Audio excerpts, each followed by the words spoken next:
'cause I can't find a way. Baby, please just tell me if I'm tell me.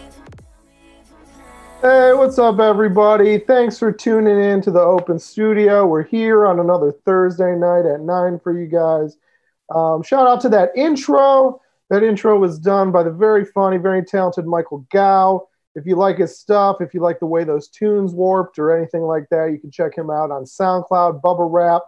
I'm coming at you right now from the Mothership Dimension. If you like the way everything here looks around me, you can check out people who've contributed to the set design here on the show. We got Jackie Manty. She did the old Mothership, and she did some of the other dimensions that we got coming up. And also Brandon Coster's got some stuff featured tonight. So check those people out. And that's our intro, and that's our set. And now we're here, and we're having fun. We're on Twitch. If you're watching on Twitch, this is where we'll always be. If you want to know when we're doing a new show, if you want any updates, subscribe. It's the easiest thing you can do. It's the freest thing you can do, and it helps. So subscribe to the Open Studio on Twitch. You're already here. Just click that button. And if you want to be more involved, maybe say like, hey, I would like Justin to float around in a dimension of my making. Maybe I want to be on the show, or maybe I just want an audience, but I want to be connected with all the other audience members, be part of an audience collective.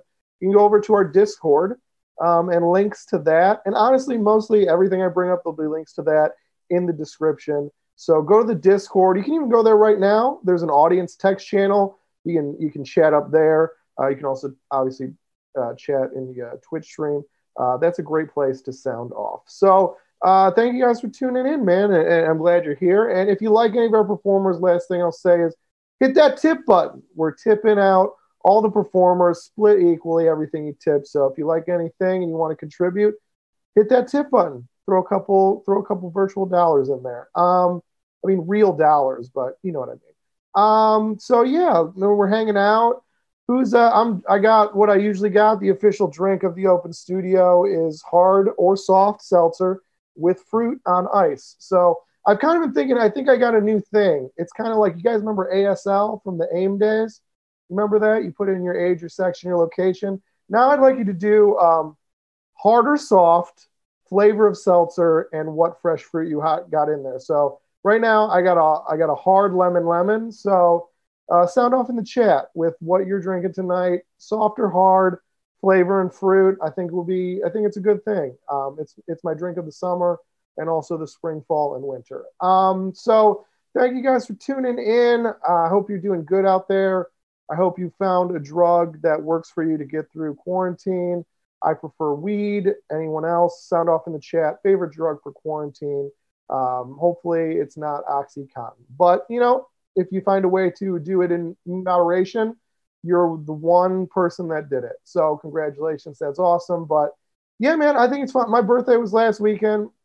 I took edibles and watched music videos, and it was honestly a top 5 birthday. I found out that the video for Too Legit to Quit by MC Hammer is 15 minutes long and stars the likes of James Brown and not Donald Glover. Yeah, no. Who's the old Glover? Yeah, Donald Glover, right? Yeah, so it's a great video. Check that out, high or not high. I checked out one of my favorites, because my birthday is September 10th, so it's around the 11th.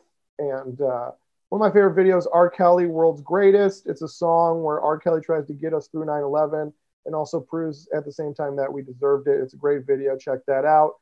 And yeah, man, I'm doing good. I'm feeling great. I had Hawaiian food. Did anyone ever had that? Sound off in the chat if you ever had Hawaiian food. Elevator pitch on Hawaiian food. It is Japanese food cooked by a guy from Ohio. That's the best way I can describe it. My meal consisted of chicken teriyaki with a side of pasta salad, and it was perfect. So yeah, man, dude, that's a good intro for me, I think. And I just want to let you guys know who we got coming up. We got closing out the show, Chris Melrose on music. I've seen this guy perform live. He brings so much energy. I can't wait to get that pumping through the digital airwaves. I think he will definitely bring it. We got Brandon Coster showing a video, so that will be great. You'll see that right before Chris. And coming up next, very funny stand-up, good friend of mine, very funny, Tucker Millette. So he's going to be the first thing you see. Right after a little video we're going to put up now, we're going to get a little farce going for you guys, and then we will see Tucker. So thank you guys for tuning in. Remember to get on that Discord, join up, be part of the show, and remember to sound off in the chat. Let us know what you're thinking. Got any questions for the guests? Maybe I'll see them, maybe I'll ask them. But either way, have fun, and let's farce it up. Thank you, guys.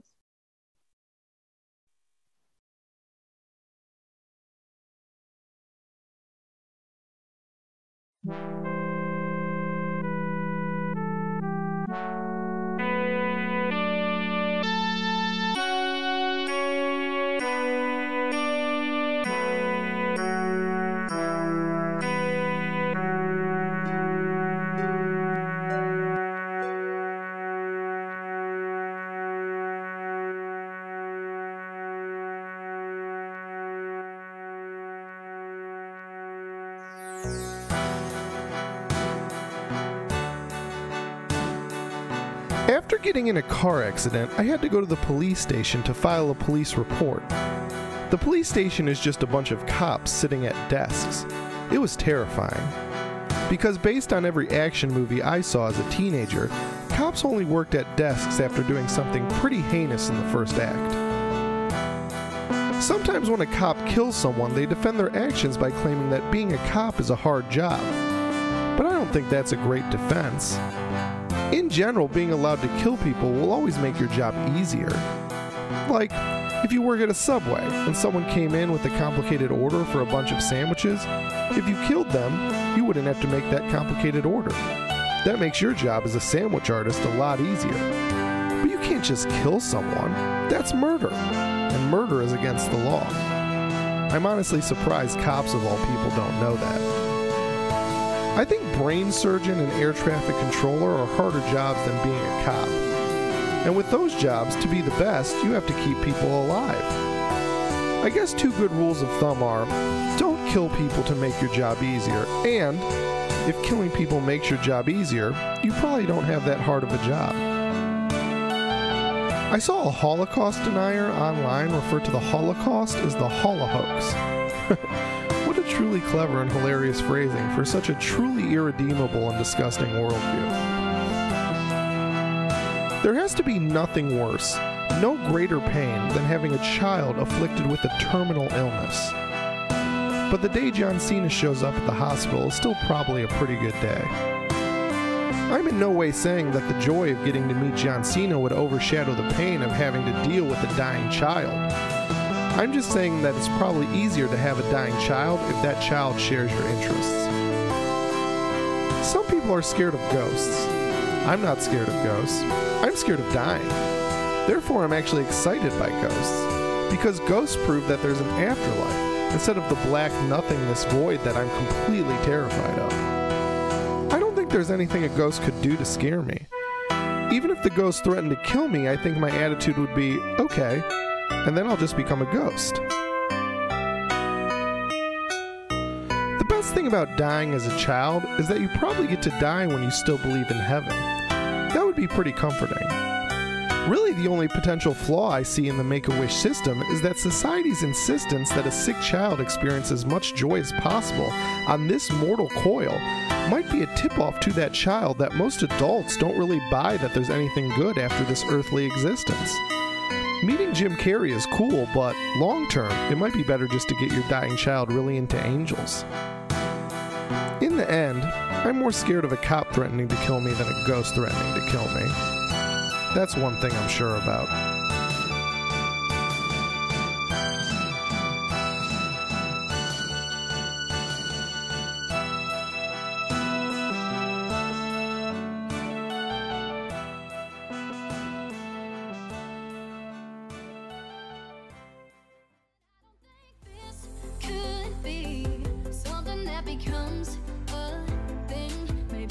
Hey, what's up, everybody? Thanks for tuning in. Thanks for listening to that. Thanks for listening to me.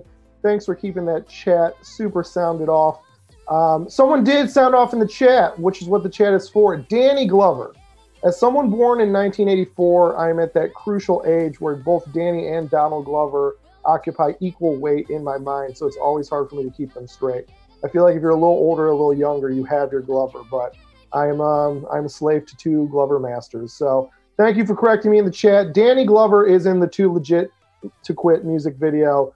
check it out. It would be crazy if Donald Glover was in it because I don't even know if he was born or he was definitely a young child. All right, with that out of the way, we got our Glovers straight, and now we're going to get into some stand-up. Tucker Millette, one of the funniest people I know. He has an album out. He has a website. I'm sure you can find out more information about where to get that there. I'm sure it's on all the major streaming platforms too. It is very funny. He is great, and you get to hear from him now. Everybody give it up virtually for Tucker Millette. Another drink, baby, okay, I get it. You got fire burning right there in your eyes. What's up, everybody? Oh, and some days there's no one else who loves me like you used to. Some days I'm not myself. hey, what's up, everybody? It's good to be here at the Open Studio. I'm in my home here with my microphone that is not actually hooked up to anything. So I got sick like a month ago. I didn't get coronavirus. I got alcohol poisoning, which is like a different kind of sick. You know, it's like you're poison. You're doing it on purpose, but then it also becomes an accident. Like you don't mean to like poison yourself, even though you are consuming poisons, but you just consume too many poisons, and then you poison yourself, and then now you're poisoned. It's like, okay. So what happened was we had a social. My girlfriend and I had a social distance hang with our neighbors, and it was like, you know, you don't get to see people very often anymore. So we were having a good time, and we had some beers, and the rest of them were drinking wines and other things. So I was the only one drinking beer, and then I drank all the beers. So the beers were gone. And normally that's a time when God is telling you, like, okay, you're done. You're cut off. There's no more beers. You're out of beers. You drank all the beers. And then I was like, okay, but I'll have that White Claw. So then I had 2 White Claws on top of drinking all of the beers. And then we like pretty much went to bed immediately after that. Like it was like I drank all the beers and then the 2 White Claws, and then we went to bed. And then I had that thought where I'm like, oh, I'm gonna throw up. You know, like when you realize, you know, in your head, like I'm going to throw up. And then it happened immediately. Like I didn't have enough time to react. Like I realized it was like that feeling in a horror movie when suddenly you know, oh my God, no, oh no. And then immediately I started throwing up, and I tried to like keep it in my mouth. You know that thing you do when you like try to just hold it? But I was projectile vomiting. So I basically like did a thing where I just put my thumb over a fire hose of vomit, and it sprayed everywhere, like all over the bed. And like it hit my girlfriend in the face, which it's not. Yeah. So not COVID. It didn't get COVID, but I did get sick, and it wasn't pretty. I don't know. I've been thinking a lot about data privacy. Data privacy is something that, you know, there's so much going on in the year 2020, and not enough people are talking about data privacy. It used to be, it's an issue that like, it used to be worse, you know, like the amount of information that you personally put on the internet. Like it used to be a lot worse how companies could like manipulate it and like use it against you, kind of like it used to be where companies would just steal your data like willy-nilly, like anything. Like you log onto a website and suddenly they have your grandmother's address and home phone number. But now there's laws where companies can't just steal your data willy-nilly. Like now when companies steal your data, they have to tell you that they're stealing your data, which is better, I guess, you know? And like you've all seen it. Like if whenever you go onto a website for the first time, there's a little bar that pops up like at the bottom of the screen, and it says like, hey, just so you know, in order for this website to work, we need your address and your IP address and all the things that you Googled. Is that cool? And then you get 2 options. You either get okay or settings. And that's really fucking evil because they know that I don't want them stealing my data, but they also know I don't want them to change my settings. Like, I don't know what that means. I mean, like, yeah, like, do I turn the proxy server on or off? Like, I don't know what that is. Yeah, just eat my cookies. I don't care. I'm just trying to order Chinese food. You know, like, I don't know what this means. Anyway, I'll leave you guys with this. I started, okay, so I got a new phone last year. And I had to re-download all my apps, and I had to re-download the Chase Bank app because I bank with Chase Bank because I'm not very good with finances, right? So I'm downloading the Chase Bank app, and they're asking me all these questions like, hey, can we access your contacts so that we know who else to ask to work with Chase Bank? And can we get your location so that we can tell you where an ATM is? And Chase Bank app wanted access to my photos and videos. And it's like, no, Chase Bank app. No, you cannot have access to my photos and videos. And then Chase Bank was like, all right, well, I guess you can't access your Chase Bank app then. Like, it was like, I felt like I was being extorted, you know, where it was like, okay, you are going to give us access to these photos and videos, or we're not going to let you access your checking or your savings account, okay? Like, if you want to transfer money to your credit card, you're going to let us see your girlfriend's nudes, okay?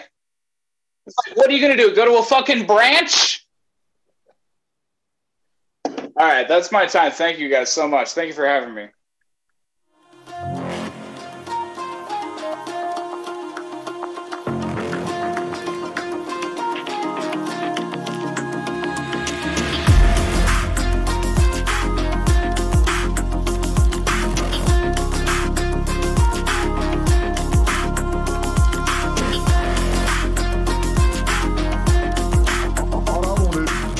All right, we had Tucker over in the spoken word dimension. Now we zapping back here to the guest dimension. We're floating around in space, chopping it up. Tucker, dude, that's so funny. Is that all post-core stuff? Is that post being allowed outside stuff? I don't know. It's like I don't feel I thought about doing material tonight that was like pre-COVID material. But that world doesn't even exist anymore. It doesn't exist anymore. It's like, it was like, oh no, that was like 6 months ago.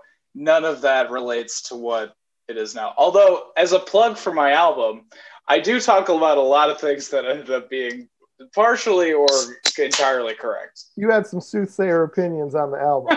Respect. Yeah, dude, check it out. I've listened to the album, but I've seen most of that stuff live already, and it's great. So definitely. What is the name of it again? It's Dancing on the Titanic? Yeah, you nailed it.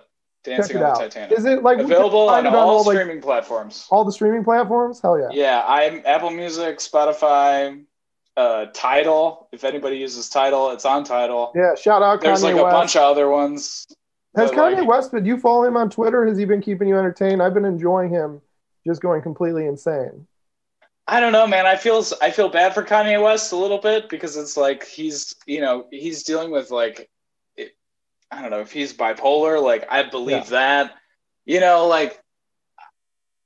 Can I say something fucked up? Go ahead. And you can tell me if it's fucked up. Yeah. Just let me know if this is fucked up. I do genuinely kind of think that it's weird how we treat mentally ill people if they just happen to be famous. Like, we don't feel like we have to help them anymore. Right. But yeah, exactly. And I'm not even saying this is right. This is just how I feel. I'd feel more bad for laughing at his downward spiral if he wasn't Christian. Does that make sense? Like, his mental illness has so much. Well, and I'm like, I feel like Kanye. But he's also kind of Joel Osteen, and that's, I would laugh at Joel Osteen. So well, Kanye, I think, is like, he's a born again Christian, where like he's always had like, Jesus Walks was a great Kanye West song from, before he was really a pop star. But like, he is using like the gospel album, the whole like church services. It really does feel like he's doing kind of like a mega church thing. Yeah. Like, he's trying to start a cult of like, it's like a pseudo-Christian Kanye cult. Which, that's why I'm sticking in, because I listened to the gospel album. I thought it was mostly trash. And that's the first album I've ever thought that. I thought any other album, any people had problems with, I'm like, they're all great. But I think he's young enough that he's going to dip on Christianity within the next 5 years, start a new religion, and the music's going to be fire again. So I'm kind of long haul. I can see that happening. I don't know. Like, it's so funny because you know how people were saying like, oh, Kanye West is going to run for president, like years ago. Yeah. Years ago, people were saying like, oh yeah, in 2020, Kanye West is going to run for president. And then he really did, whether or not that's like a whole like right-wing conspiracy to get votes away from Biden, whatever that is all about. Like, he actually did run for president. So, like, let's not discount Kanye for anything. Like, this dude could definitely run a cult and, like, be pretty successful at it. Like, yeah, he could be Jim Jones. Like, if you watch videos of Jim Jones, you're like, oh, that guy is very persuasive. You're like, if that guy, well, that's the problem. It's like Jim Jones, really the only thing you could say bad about him is, like, you could say this about David Koresh, too. Like, the music was not fire, you know? So it's like, he has all the charisma plus the beats. It's like nothing can stop him. You know what I mean? Exactly. And so, like, You Can't Stop Me, Huh? Is like literally a Kanye West song. So like, why are we pretending that he doesn't know this about himself already? Well, last thing I'll say on this is like, I think it's a lot of what I always tell people, you know, there's always a lot of, the biggest thing you could do in life, I'm gonna get on my Gary Vee box for a minute, is just do the thing. Just like, you're only competing against other people that do it. So like, it's not that he's even great at running for president. He's just one of like 10,000 people that said he was going to run for president, but no one else did it. So if you just actually fill out the paperwork, you're like 90% there. You're honestly all the way there. Yeah. No, that's so Kanye West just does. That's really his biggest skill, is just doing it. He's just like, things. I'm going to buy a ranch in Wyoming, and he did. I'm surprised he isn't sponsored by Nike. Just do it. Because that is kind of his whole motto. Yeah, it's a shame. And dude, Tucker, thank you so much for coming on. I can't wait to just be in real life again, because your new stuff is great. It deserves an audience. We all deserve audiences. We all deserve to be in an audience hanging out. So let's do it soon. Tucker, you were great. And you brought up data privacy. We are on Zoom, which is not encrypted. So shout out to any NSA people listening in. Congrats on 9/11. You know, 19 years ago, it was a big false flag and you nailed it. So shout out to the deep state. Thanks for listening in. All right, Tucker, thank you so much. Say bye to Tucker. Everybody sound off in the chat. Tell him how funny he was. Go listen to his album.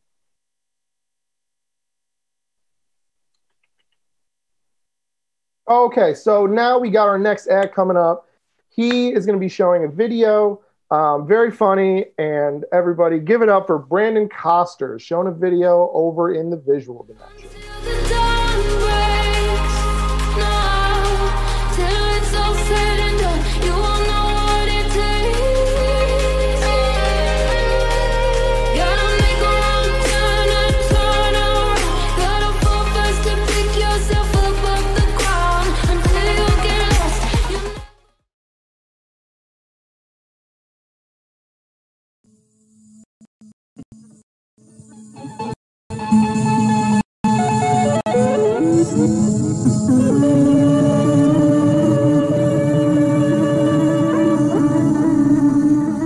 Seeing you here before. What's your name? Jimmy. Hey, is that a Fiji mermaid there, an actual one? Yes, in fact. It toured with Barnum and Bailey. Oh, whoa. Well, if you're keen on old sideshow attractions, I have a few pieces in the back which might interest you. Come to my parlor a moment. I hope you're not squeamish. Not especially. Ah, very good. Coffee?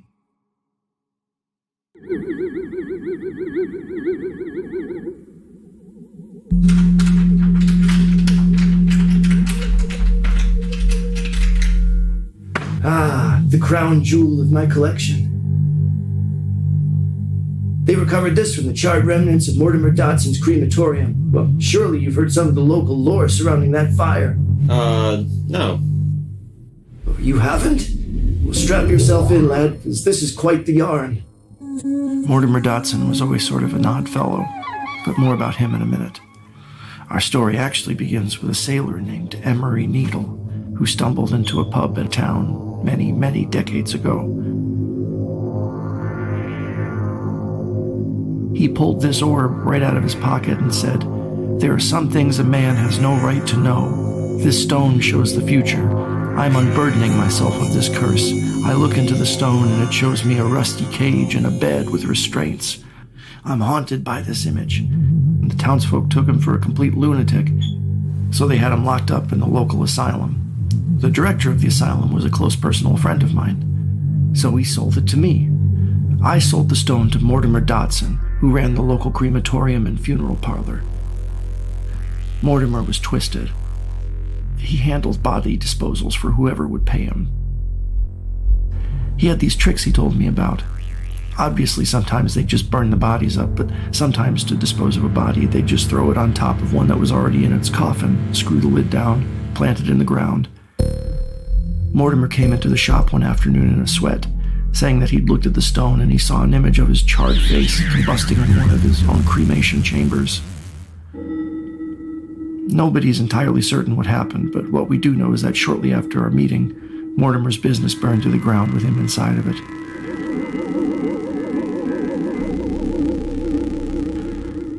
Curious, I went to visit Emery Needle, the sailor who was still in the asylum. I asked him where he found the stone, and he said it was buried amongst other lesser treasures in a chest he found off the shores of Huelva. A chest with a French inscription upon it. This baby belonged to Nostradamus himself. So now, which of these items will you be purchasing? No, I'm good. Thanks for your time. Do you have a bathroom I could use or something? Oh. No purchase. That's interesting. Well, I suppose I'll be holding on to this then. What's that? Let's just call it a special antacid. Must be an issue with how I brewed your coffee. I might have made it a tad too strong.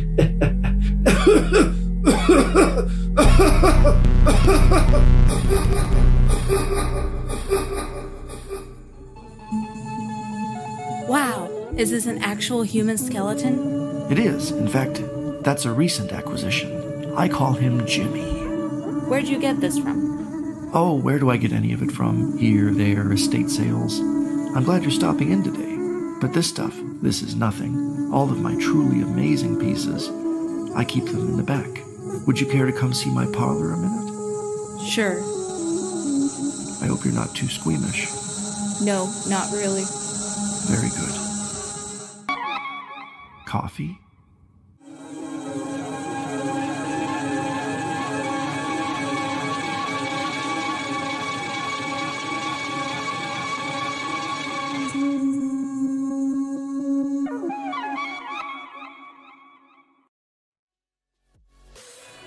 So good in the morning light, reflections in my mind. Missing the fights, I don't care if I'm right. Let's just buy a bit more time. I live alone with you inside my... All right, Brandon Costers. You saw his video over in the visual dimension. We're back here in the guest dimension with Brandon. Dude, so good. Did you do all the animation on that yourself?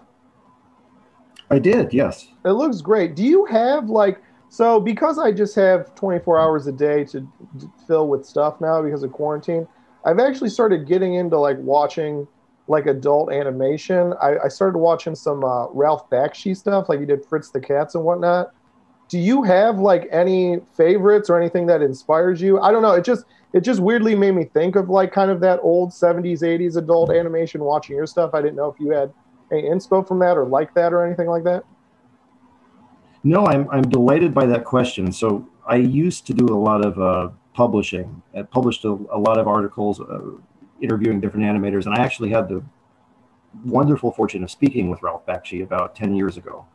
And the audio from the conversation was actually on a hard drive. That got stolen out of my apartment before I got to publish it. But he's a huge, huge influence. My personal favorite film of his is actually one called Coonskin. That's incredibly hard to find. That's sort of a satire of racial stereotypes in Hollywood. Super controversial, but an amazing film. Yeah, Heavy Traffic, Wizards, all seminal films. And he is actually someone that I've been writing to recently just because he said a couple things when I talked to him that were really resonant. his attitude was, there's all this talk about the industry crumbling. He said, it's not crumbling. You guys are crumbling.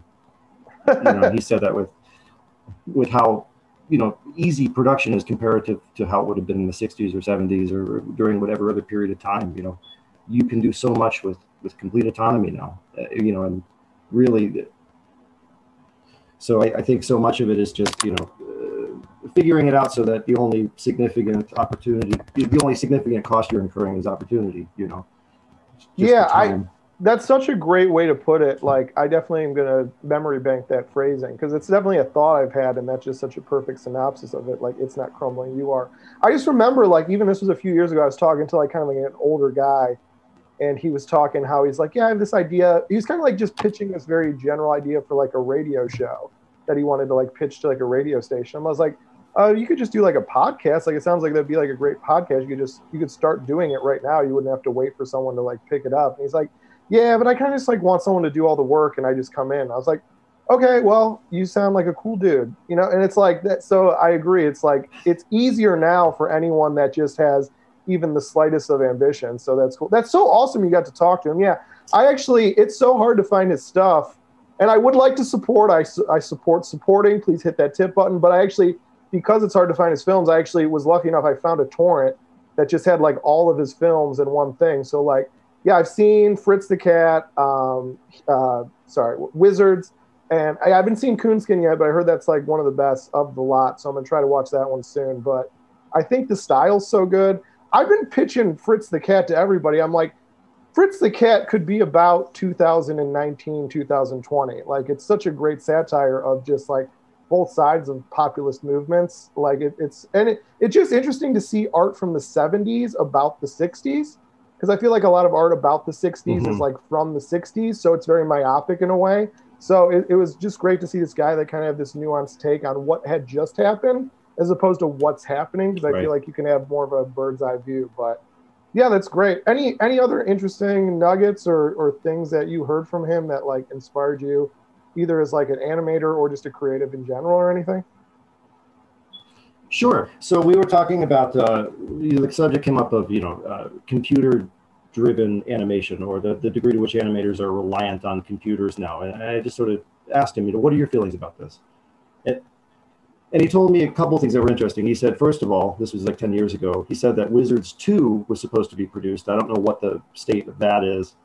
And they were going to do something entirely computer-driven. But what he said was, he was like, look, think about Marlon Brando when they introduced sound, into film production. He's like, people are always fearful of new technology, but he said there's no reason to be. These are vehicles for stories. These are ways of connecting. No reason to be fearful of innovation. Yeah, and a lot of times, it's like, it's just because it can go both ways. I think people have, like, I feel like technology, especially in the arts, it can make it easier for bad creators to create. And I think that's what people focus on, but they don't realize that the flip side of that is it can give great creators freedom to do more things. You know what I mean? So I think it definitely, if you focus on the better parts of new technology, like it sounds like Ralph was talking about, it is, I think, an overall positive thing. So Brandon, your stuff is so good. Is there a place where they can find that video or other videos? Plug that up real quick. Yeah, sure. If you go to brandoncosters.com, you can find just about everything I put out. Awesome, dude. Please check it out. Hell yeah, dude. So yeah, and when you're done going through Brandon's catalog, check out Ralph Bakshi's stuff too. But watch Brandon's stuff first. Thank you guys for tuning into that. Thank you, Brandon, for showing that. That was great, man. And we got one final act coming up. We got some music to close out. Honestly, just such a great, I just like this guy's energy. He's just so fun, and it just comes through in all his music. So everybody, stay tuning in. Let's close out strong with the very great Chris Melrose, everybody.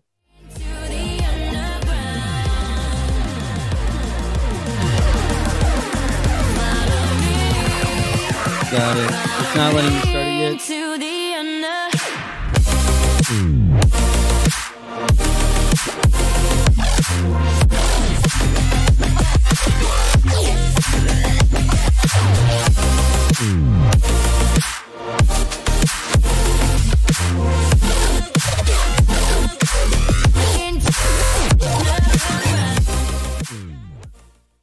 Oh shit! What up, everybody? Oh my God. Oh, it's so good to be here. I'm going to do a couple new songs, and I hope that the sound is all right. All right, here we go.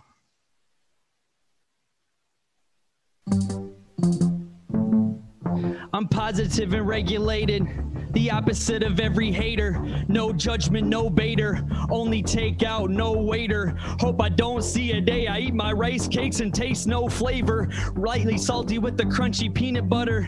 Feeling uncomfortable every time I see my mother. Binging Hunters, rewatching Undercover Brother. Writing cover letters, I could get coffee for DJ Mustard. A hopeful case, enough therapy and some IPAs. Some solid plans and some IDKs. Trying to get paid, might be a transition period, it might be a phase. I don't like enough new rappers, it might be my age.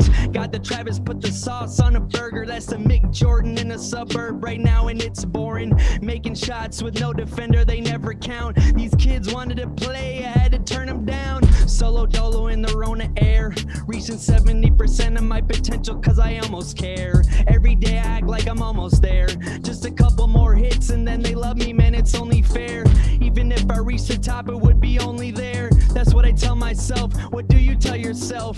I'm just trying to be happy forever cause I watched Disney Channel when I was 10 and they told me life could be better. I cracked and I went back to my demons again. I set myself back to the place I seem to always begin. I felt these walls come down, but no, they never do. I'm trapped inside the way I try to break all the way. Yeah, I try to do freelance shit, edit audio for lawyers, you can keep that shit, I don't care. 6-figure house with no spice, in a pool 6 beers deep, that's no life. 40-year-old barista, dropping new EPs, I know that guy too well and I see him in me. It's all love, but the money doesn't know that. I do my sit-ups, but my tummy doesn't show that. My self-love doesn't care about reality, no. My self-talk drains my motherfucking battery, so I asked my therapist, how do I live in the now? She said, fuck the self-help books, put them down. Great relationship, bad career status. I swear I don't have it like my closest peers have it. I act friendly, but my heart is full of envy. Michael Garrity sent me, so here's my diary entry. All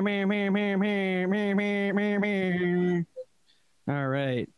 So this one is, I worked at a school and I had a rap persona as Mr. Chris, and they asked me to do some educational raps about, I don't know, just like washing your hands and brushing your teeth and shit. So this is my wash your hands song for the kiddies.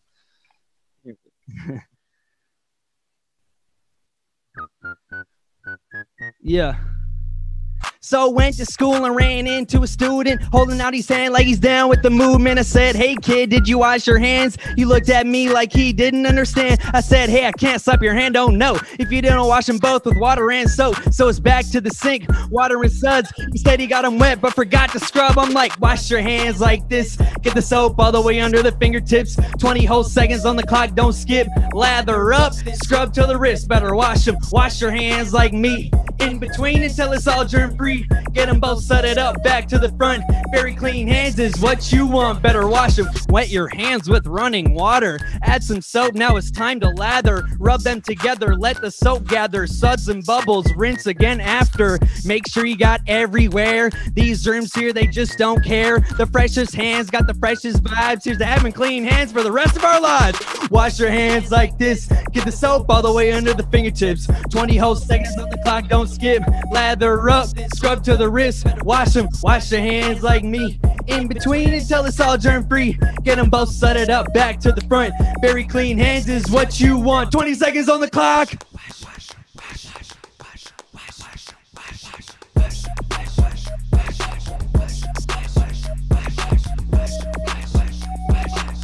Yeah, better wash them. Hey, they're still washing. The kids are still washing their hands right now. All right, yeah. Wash your hands like this. Get the soap all the way under the fingertips. 20 whole seconds on the clock, don't skip. Lather up, scrub to the wrist. Wash your hands like me. In between until it's all germ free. Get them both, set it up, back to the front. Very clean hands is what you want, better wash them. All right, that's it. All right, thank you.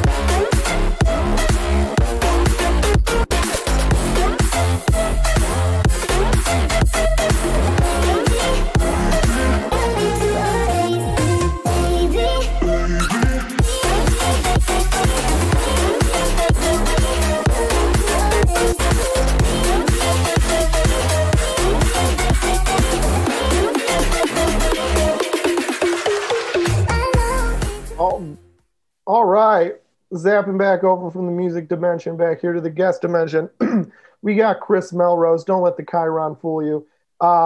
Chris, you were so good, man. I was wondering, I've never seen a more hyped performer live in my life, I think, than Chris Melrose. And I was wondering if it would translate digitally. And I think it did about as best as it could. I was sitting here in front of my computer pretty hyped. Thank you. Thank you. I appreciate that. Have you been missing performing? Because, like, I mean, I've listened to your stuff, like just the audio, and it's great. Like, you're a great musician, but I love seeing you live. Have you missed performing live? Like, is it tough not being able to go perform and just have to just create in the home and just put it up online and stuff like that?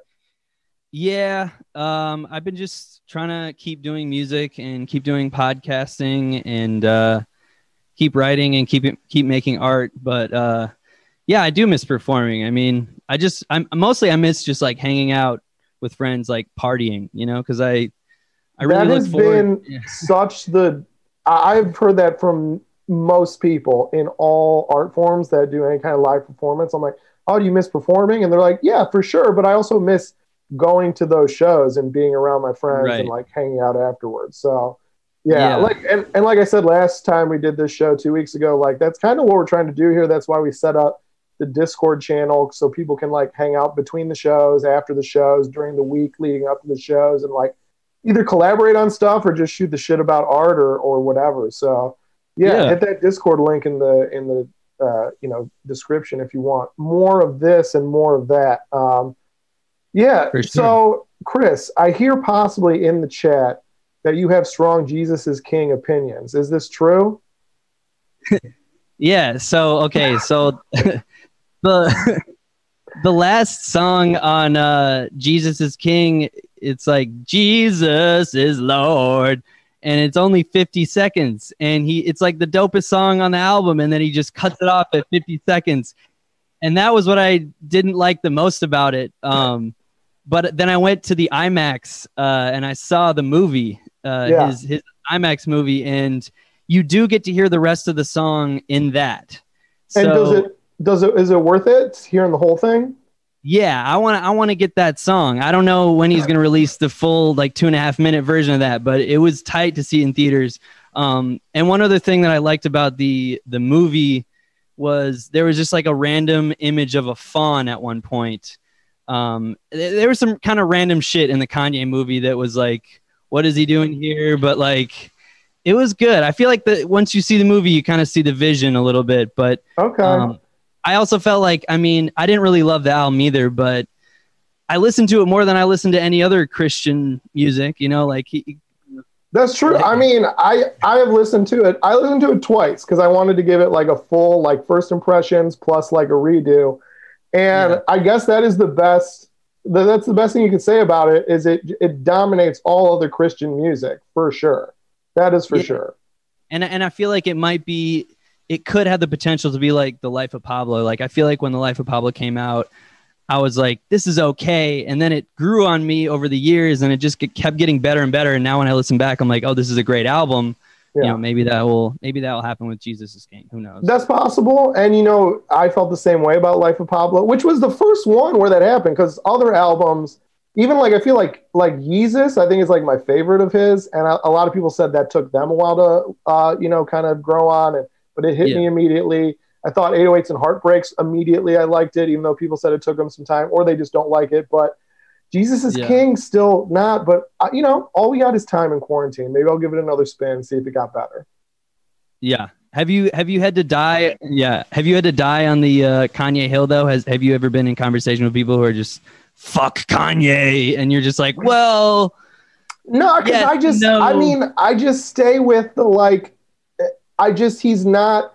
I mean, if he became president, it would be tough. But as it stands right now, he's just an artist. So I'm like, yeah, I don't really care who he's voting for. I don't care what he thinks about stuff. The music's great, and you're not gonna.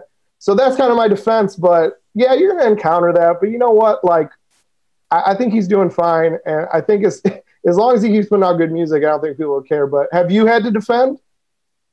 I'm the same as you. I just like the music, and I try not to like have a strong opinion about his politics or what he says. But yeah.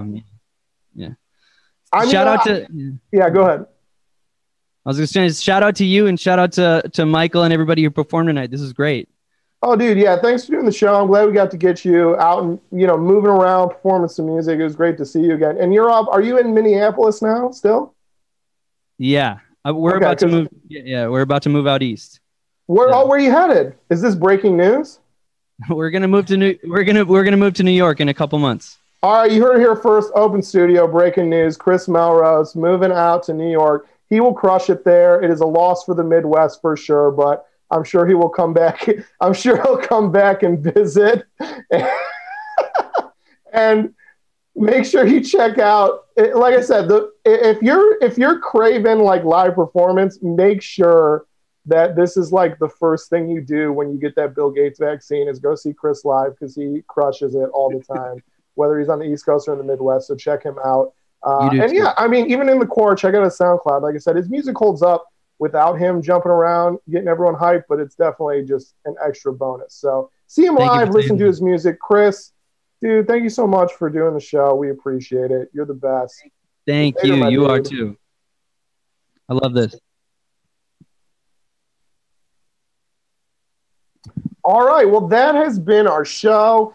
Like I mentioned at the top of the show, Chris, you got Brandon, you got Tucker. If you are interested in them at all, if you want more information about them, go to the description. You can find links for every creator's stuff over in the description on Twitch. So check them out. Keep hanging out with them virtually, and then definitely connect with them when you safely can in the after times.